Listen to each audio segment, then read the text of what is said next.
My name is Mukhtar Sharif. I'm from Seattle, Washington. And a few weeks ago, as many of you are aware, there's news of a drought in Somalia, which was quickly turning into a famine, much like the one we saw in 2011 that killed over 240,000 people. Right now, there's over 6 million people. Half the population of Somalia is at risk of dying because of this famine. After hearing that news, I opened a GoFundMe page. At first, I had no idea that anything would come of it. I knew some of my friends would donate, but I had no idea it would be to the magnitude that it ended up being. After a few days, we were at over $10,000, thanks to the many generous people online through social media that donated. I was compelled to do something, other than just send the funds. After speaking to family and friends, I decided to head out to Somalia.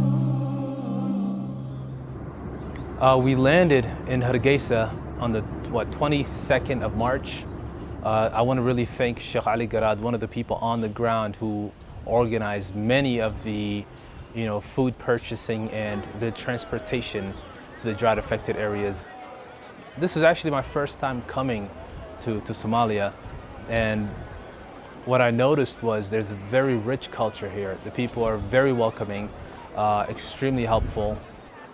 And I enjoyed it, going through the markets, interacting with the locals. Every single person I talked to was extremely friendly.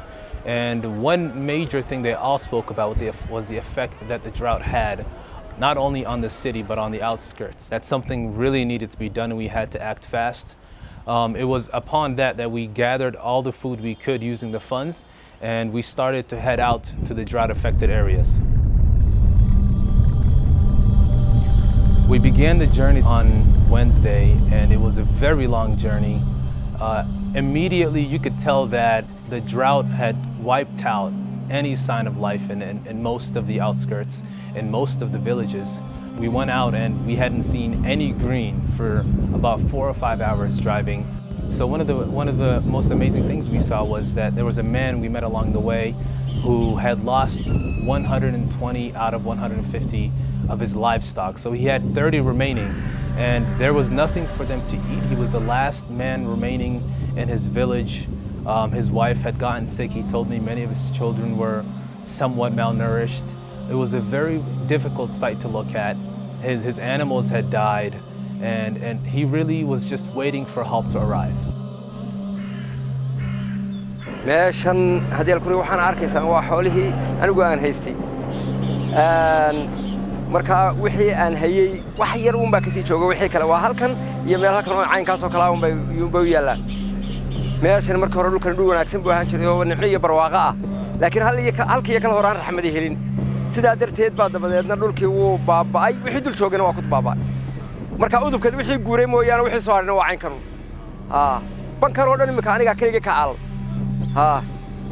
waddankan aanuun baa ku hadhay xaggaa tuulaha yaragtiisa inta ah mooyaane arladana waa cidlo anuun baa ku hadhay marka waxaan dhihi lahaa dee ilaahay idankiisa wixii haddii la koriyey muslim iyo islaamba wixii alla waxa noogu soo dhiiba dee in ilaahay wax nooga keenaa baan rajaynaynaa waxa iyagii dee saas buu noqday haddii ilaahay nooga soo dhiiba wax.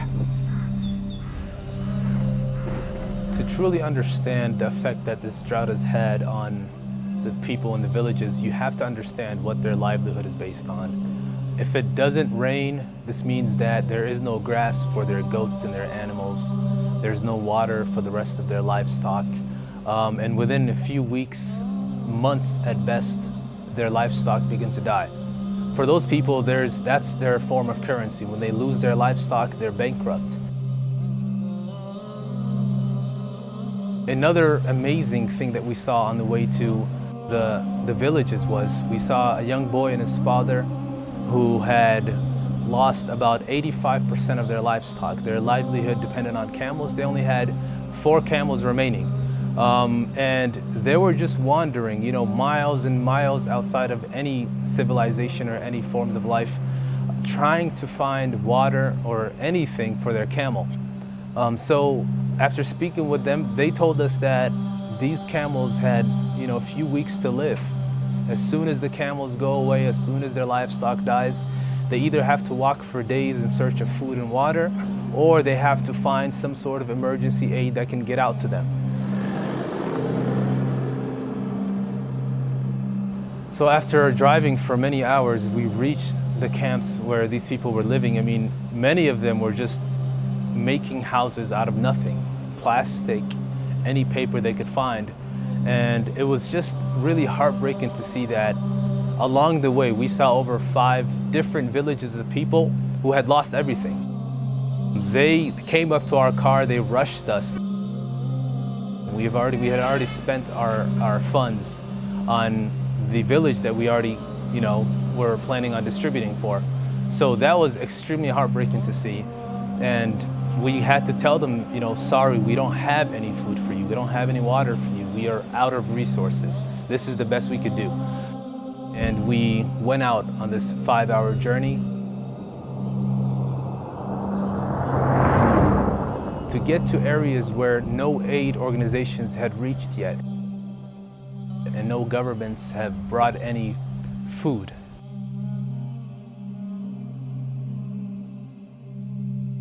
So it was really on an emergency basis. Myself, Sheikh Ali, and the volunteers, we began to load enough food for 250 families in the villages. That's roughly about 2,000 people.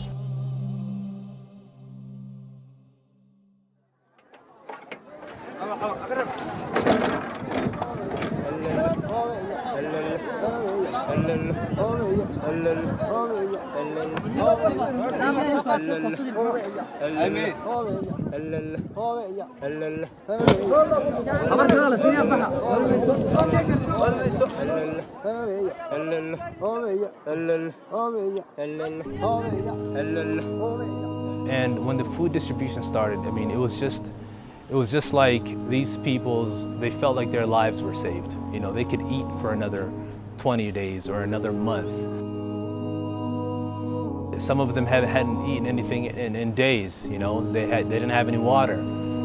We had brought some bottled water with us. We ended up giving it out to people there. Seeing the people's faces here, how happy they are. A lot of them have been here since 7 o'clock this morning. Right now it's about noon. So they've been sitting out here in this hot sun for about 5 or 6 hours waiting for food.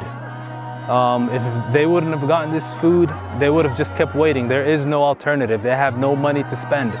They have no government that's going to bring them food. Every single thing that they're eating is, number one, is from Allah subhanahu wa ta'ala, and secondly, from the people who have donated. I want to thank every single person who donated. I mean, it really made a difference for these people. $10, $20 is probably nothing to us. It's a matter of skipping a meal. But for an entire family, $30 could be enough food for an entire month. So after we distributed the food, people were extremely happy. They were grateful. They were making dua for everyone. They were praying for the people who donated. It was a really great sight to see that. Allah is the one that's responsible for it, but we were the ones that were the tool to get this out to the people. That's one village out of thousands of villages.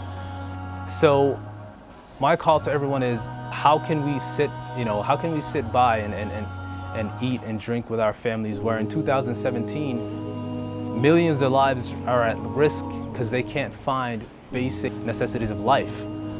So I want everybody to continue to donate. I want everyone to think of the less fortunate people in Somalia and in many regions of the world, and to know that through your donation, through the little money that you give, it could mean the difference of life and death for a small child, for an elderly man or woman, or maybe for an entire village. You never know what impact that your small donation or contribution can make.